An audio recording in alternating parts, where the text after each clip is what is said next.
Welcome to the Healing Centered Conversations podcast, where we create space for conversations that heal.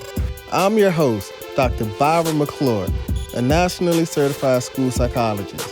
I, along with our special guests, will give you insight to promote collective healing by putting people first. Through weekly conversations with educators, psychologists, and healers, we'll discuss ways to heal, thrive, and live your best life. This is the Healing Center Conversations podcast.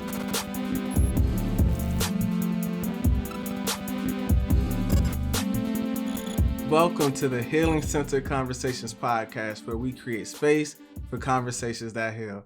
I'm your host, Dr. Byron McClure, and today we have a very special guest with us in the building today, Habeebah Rasheed Grimes. And I'm super hyped to talk to you today. How are you, first of all? I will claim that I am well. I will make that claim. I will call on all of the energies that support my well-being.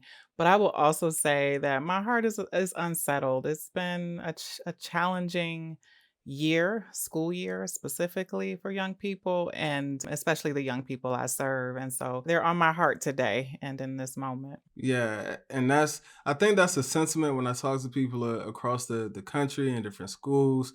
It's been a heavy year, and we're going to talk about some of the work that you're doing here shortly. I want to just introduce you for some of the listeners who might know you, and I feel like your Twitter bio just kind of captures it beautifully. Your Twitter bio says you're a mother, a wife, a school psychologist, an Afrofuturist, shaping change as CEO of Pep Cleveland. You also have a passion for lifting up the kids that you serve at Positive Education Program, that's Pep Cleveland, right? And you work with students who have complex mental health needs, largely rooted in complex developmental and transgenerational trauma.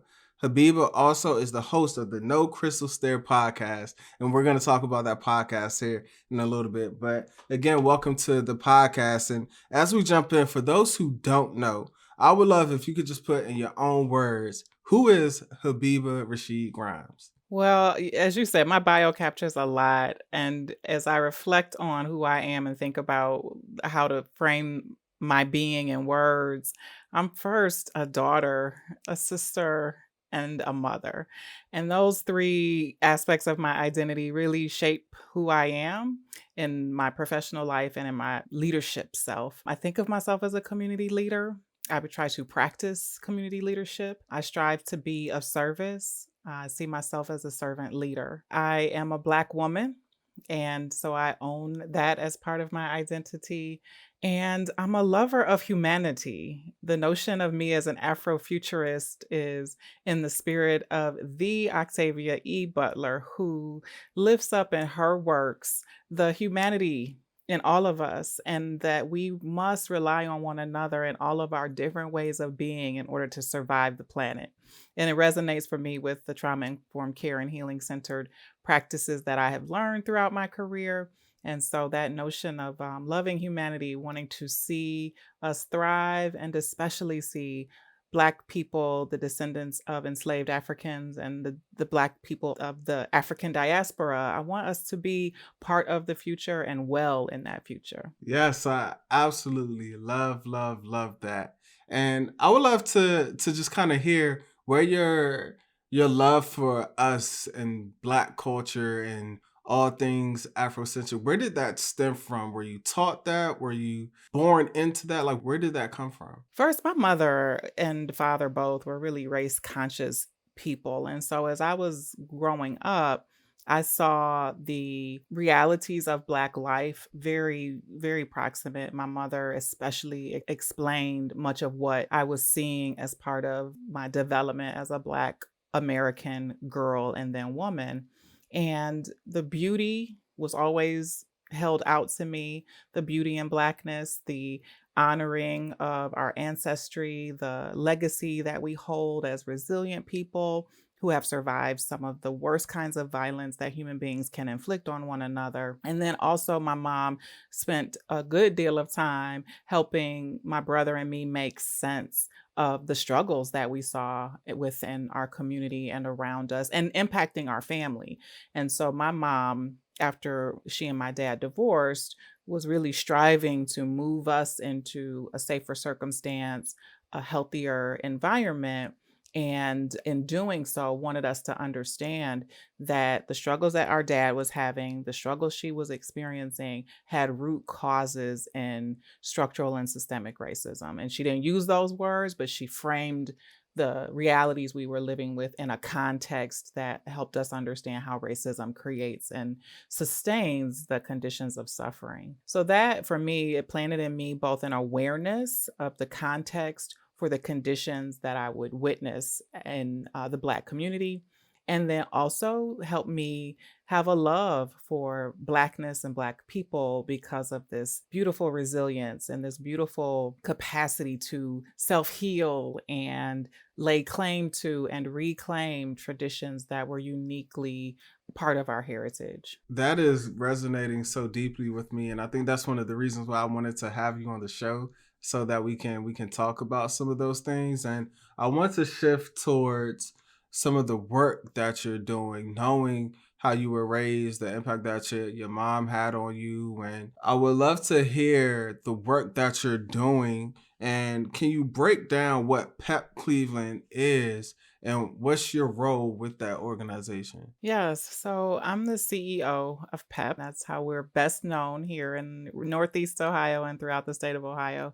And our work really is providing children with who are dealing with significant mental health challenges, provide them with educational supports and mental health supports in school settings, but also in the community and in preventative kinds of ways. So we are providing the school-based services in our day treatment centers. We operate 6 of them throughout Northeast Ohio, and those services entail school-based independent, not independent, I'm sorry, but special education services for those young people on IEPs, the independent educational programs, and individual educational programs. You can see it's been a long week, a long week.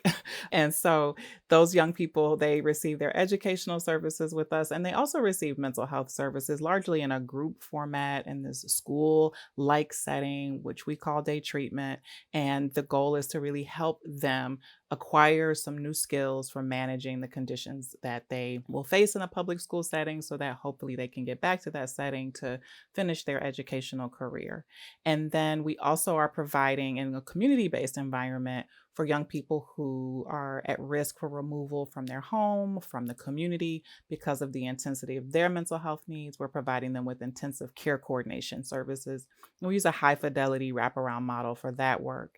And we also then are working with young people in the early childhood space to do some parent training and consultation. Again, for those young people whose needs are more intensive than their parents might be able to manage.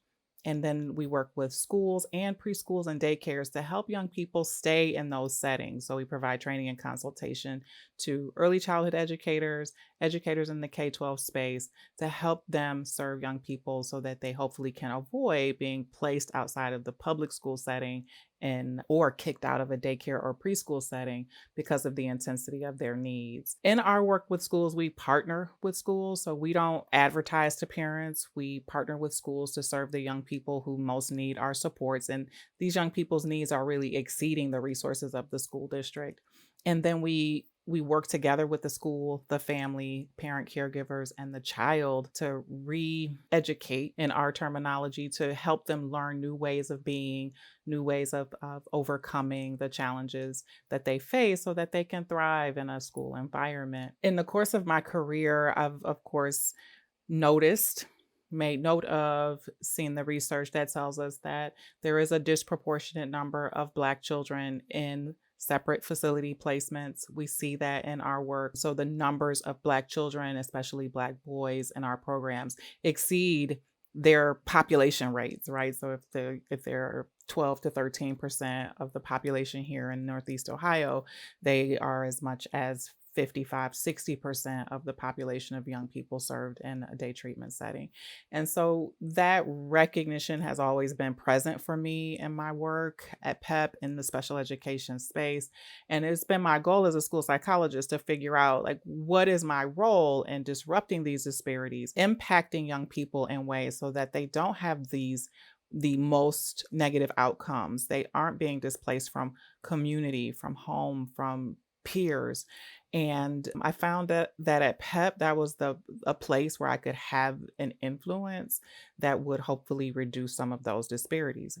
In the role of CEO now, I have the huge responsibility of keeping myself accountable to helping lead the organization in a way that supports more equitable outcomes for young people and helps us to interrupt some of the cycles that we see in terms of incarceration, placements outside of the community, placements outside of the family of origin, those trends that we see, disrupting those for really all young people, knowing that if we really work well with our Black students, we'll work well with every child. Now, I want to talk about one thing that you said, that going back to your roots as a school psychologist, but of course, you are a CEO of Pep Cleveland. And so I'm interested for you to share your journey becoming a school psychologist and then transitioning from the school psych arena into becoming a CEO.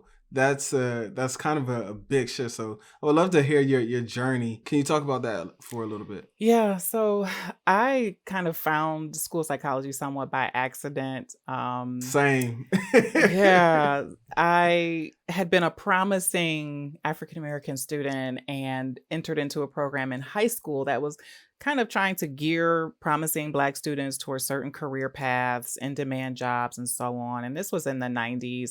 So, health careers and business and engineering were like the big push. And I was following a path toward a health career, and it really wasn't me. It wasn't tapping into what I felt was my purpose and my drive. And when I reached about my sophomore junior year and started taking psych courses, and I came upon developmental psychology, psychopathology, things started to kind of click for me because of my own lived experiences. I grew up in a household with a brother who had a lot of challenges. At that time, he was just a bad kid, right? That's how he was cast. But he very likely suffered with childhood mental illness, and he would ultimately develop an adult mental illness, and or be diagnosed, I should say, as an adult. And so I was taking courses as his symptoms were becoming more prominent, and he was on the verge of receiving a diagnosis of schizophrenia. And it just kind of all clicked for me. Like there's something to child development that helps inform mental health in adulthood. And I wanted to unpack and understand that. And a friend of mine gave me a clipping from a newspaper, which tells you again how old I am, because I got this clipping that talked about this job in one-to-one aid work with children with severe emotional disturbance was the language at the time. And I wanted to see what's this about. And I found my way to PEP. And at PEP, working in the classroom with a young person with this kind of intensive needs, seeing in this child and in the peer group of students I was working with, my siblings, my family, my friends, it just was all very recognizable to me. And I met a school psychologist in that environment and thought, oh, this could be a path for me.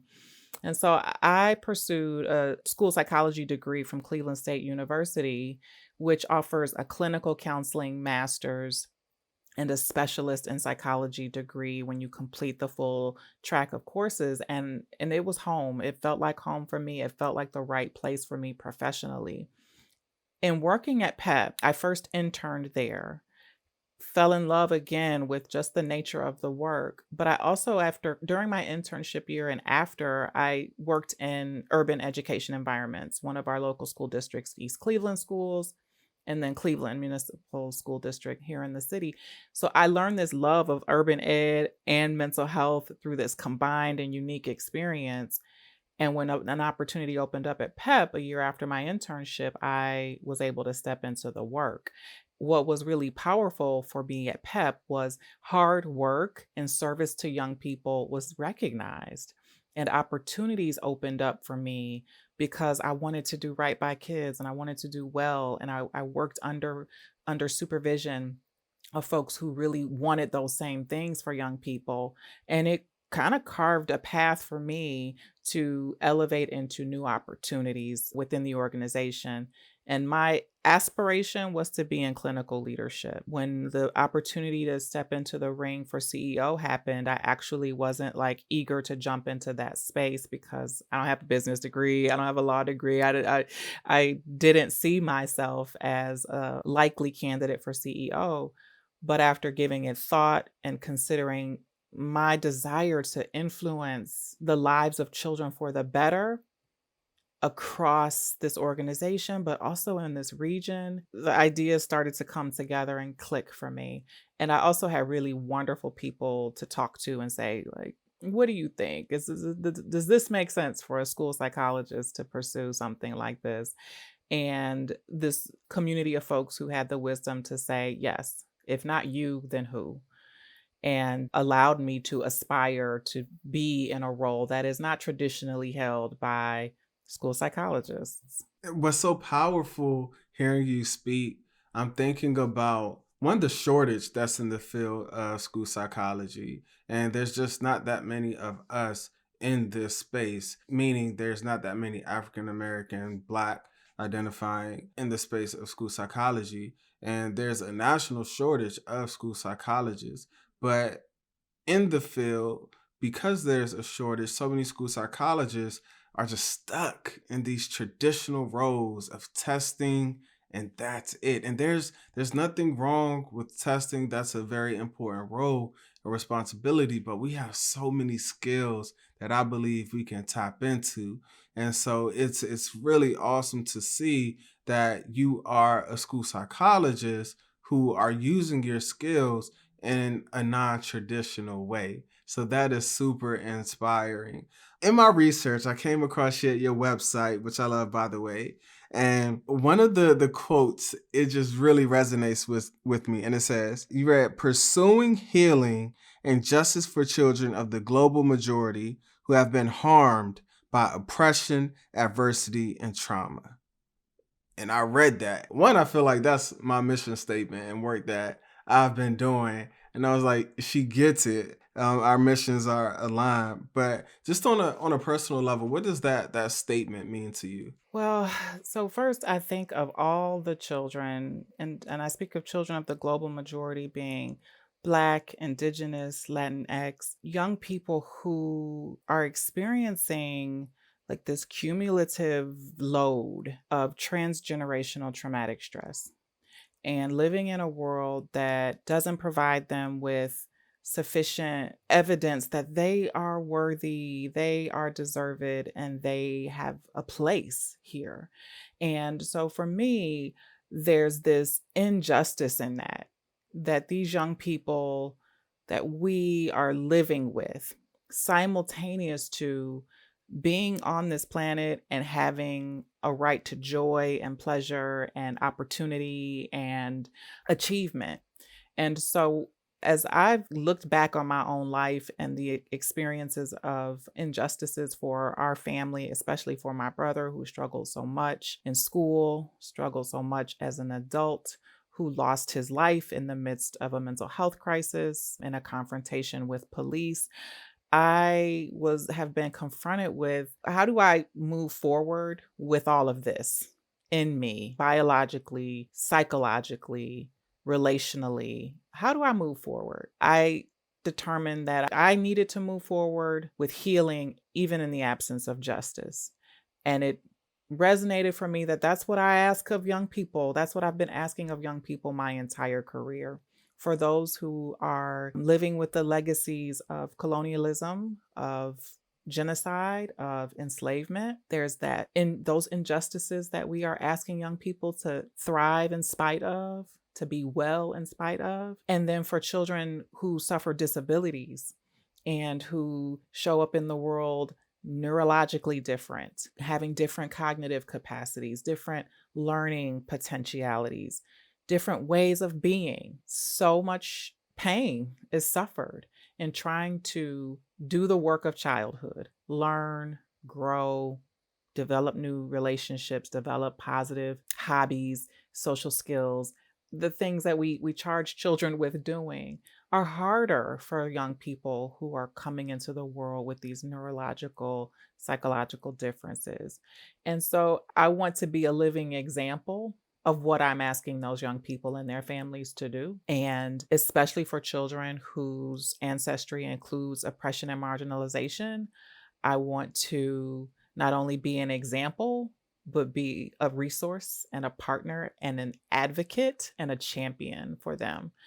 And so that quote really embodies for me all that I am charged with doing while living in this body, on this planet, and this time, and all that I want to see possible for young people. And there are days I go back and forth. Is it possible to be healed without justice? Is it possible for us to thrive in an environment where injustices persist every day? I'm going to claim, yes, it must be, because the options or alternatives are to live a life of dis-ease, live a life of pain and surviving, when we, as Dr. Love so beautifully says, we want to do more than survive. Yeah, and that's Dr. Bettina Love, right? Yes. Yeah, and she does awesome work.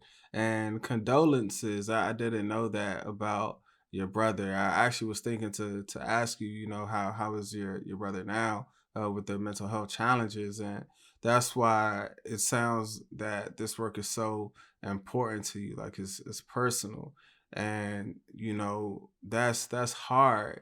And in your work, I hear you talking about healing, and can there be healing without the presence of justice? And this isn't just some philosophical conversation. Like, this is real for you and real for so many people and real for the young people who we work with. And so I would love to hear, like, with everything that you just shared, like, what does healing mean to you, especially on a personal level? I'd love for you to talk about that. Yeah, so it's a beautiful question, and I think it's one we all are entitled to ask of ourselves and to reflect on. When I think about what healing means, for me, it means living in a body that is well. And so having a regulated nervous system, first and foremost. I want to have my heart rate at a range that is within the range of rest. I work hard to keep my heart rate in that range and not have elevations that are prolonged and persistent, triggering and telling my body you are in threat, you are in danger.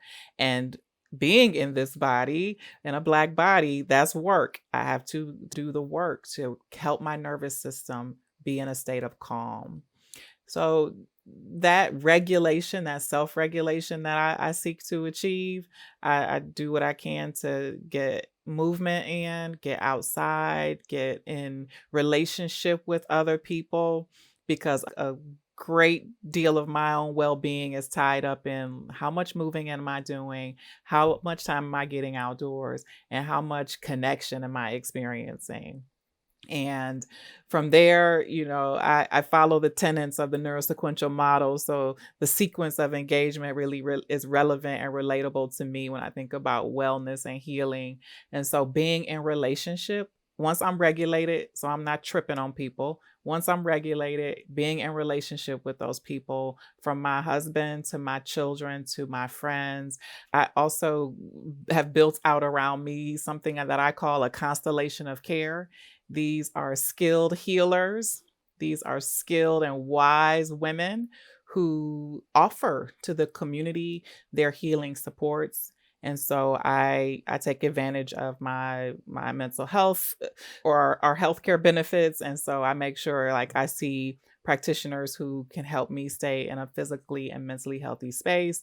I work with a coach to help me develop myself professionally and be my best, fullest professional self and personal self. Thankfully, shout out to Nikki Olabisi Green for her work in just cultivating in women our capacities to be our fullest and best selves, and really believing that if women are well, we will all be well. And so I connect with those folks in my constellation of care. And then also the village around me. So the friends and family and people who really help me feel connected and who I can be interconnected with because I want to be of service just as I want to be supported. And then lastly, keeping the cognitive and intellectual pursuits going. That it feels like healing to me. I want to speak the name of Bell Hooks. I saw that we lost Yes. Bell Hooks Rest in yesterday. peace. Yeah, rest in Yes, peace. Yep, she yes. passed away yesterday. Mhm. So I it gives me chills to know that she is in the community of ancestors. I am a student of her and Octavia E. Butler and Audre Lorde. There are these wise teachers who exist in our world through their works, through their writings, through their teachings, those who have gone before, the folks that I've mentioned, but also those who are here with us now. And so reading the work of Dr. Bettina Love and Zaretta Hammond, Goldie Muhammad, such an inspiration. Looking here on my desk, N.K. Jemisin, who writes her science fiction in the spirit of Octavia E. Butler. There's that. Like, I need to be intellectually engaged. And so the sequence of engagement has been named by Dr. Bruce Perry as regulate, relate, reason.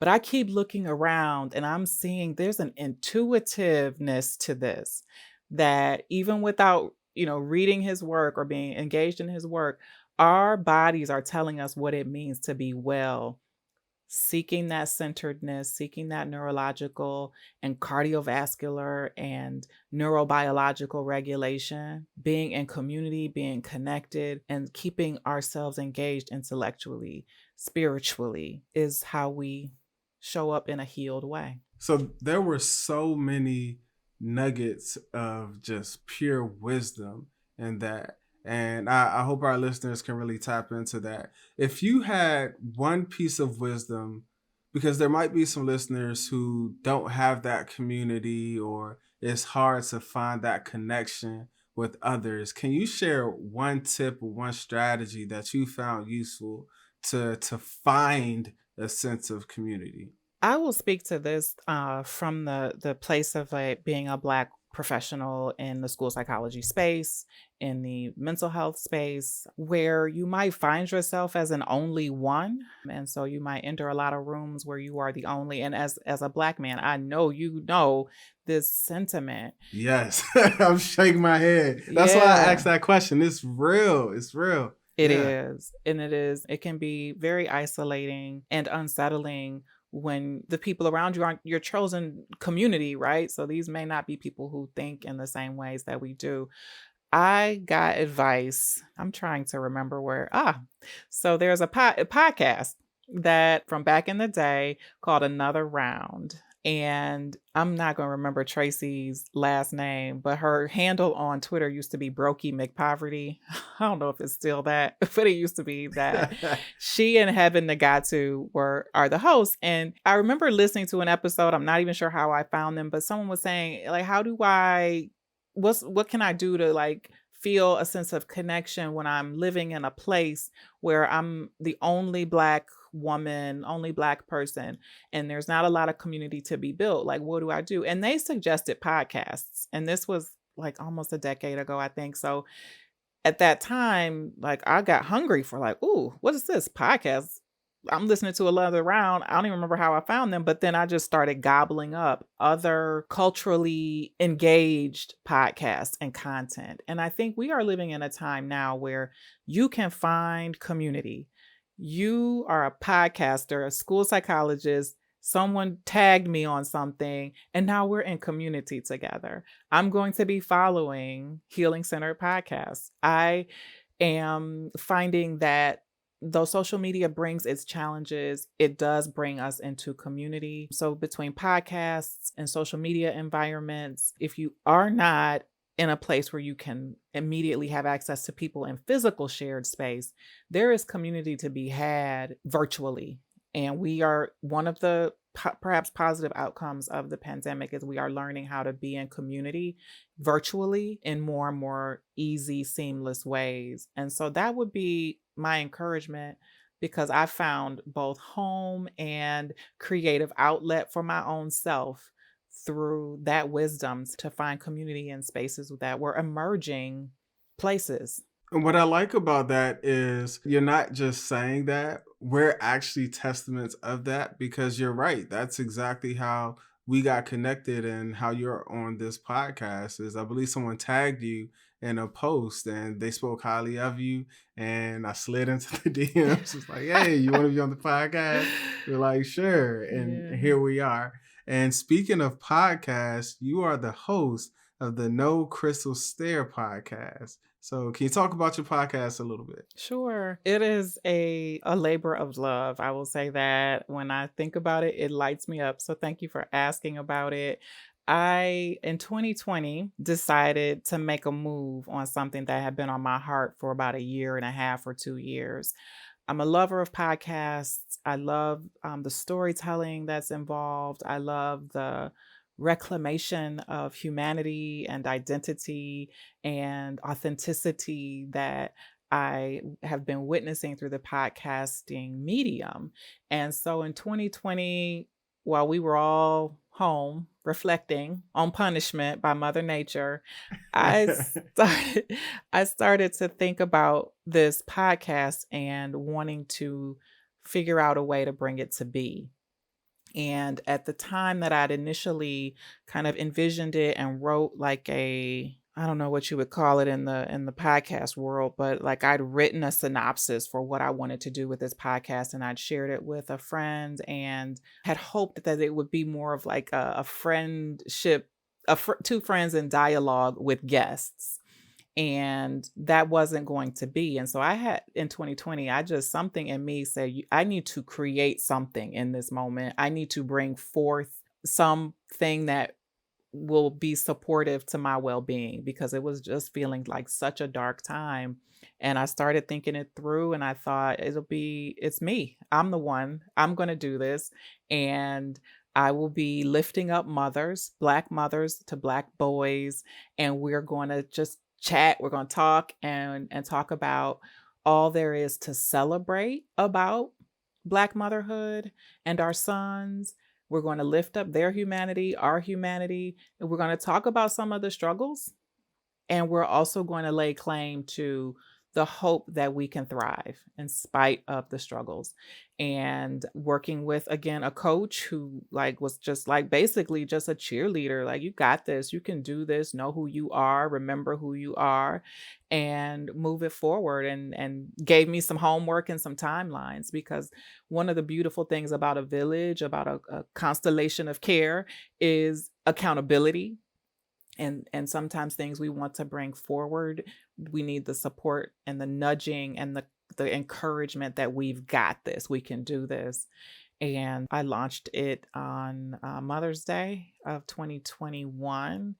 And I will say too that this is about ease and joy for me. So I don't rush it. I put out content in communication and conversation with women that I love and know and am building out from there.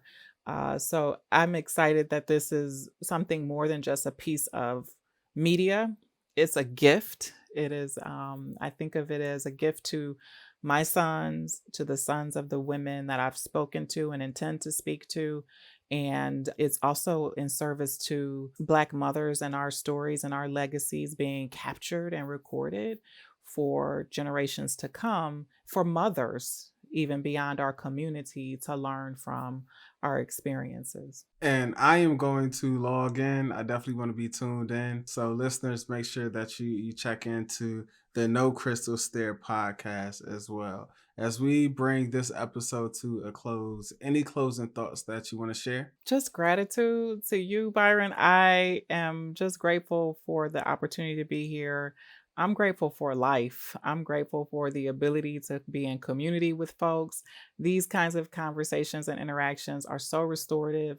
I got on the call after a long day. It's been a long week. We are witnessing children struggle at levels that are unimaginable and painful to witness. We're witnessing loss and grief at levels that are painful to witness. But when I come into conversations like this and community with folks who are seeking to support healing and wellness, especially among the Black community, I am inspired and grateful. Yeah, same here. I am definitely inspired by all of the work that you are doing, by your story personally, professionally, and like I said, just your mission statement on your website is resonating because it's the work that I purpose to do, and how you are intentional about the work that you're doing and making a difference in the lives of all young people, but especially youth of color and black kids who look like us. So I appreciate that. I'm grateful for you. I'm thankful that you joined this episode to have this healing centered conversation. How can people find you on social media? So my handle on Twitter, on Instagram is at Habeebah Grimes. And I'm also, you can come to my webpage, habeebahrgrimes.com. You can connect with me there. Check out Pep Cleveland at Pep Cleve. I'm sorry. Yes, at Pep Cleve is our handle on Twitter. So you can check out the work of Positive Education Program. Yeah, I think those are all the public ways to get in contact with me. I still keep Facebook private. I have moments where I'm like, I think I'm breaking up with Facebook, but then I'm like, that's where all my family and friends are. So that one Yeah. I right now keep private, but thinking about how to make maybe the podcast have a home there. The podcast is also on Instagram and Twitter. So at No Crystal Stair Podcast. Awesome, awesome. Well, once again, thank you for the Sailing Center conversation. Listeners, thanks for tuning in. Until next time, take care, everyone. It's the Healing Center Conversations podcast. Take care.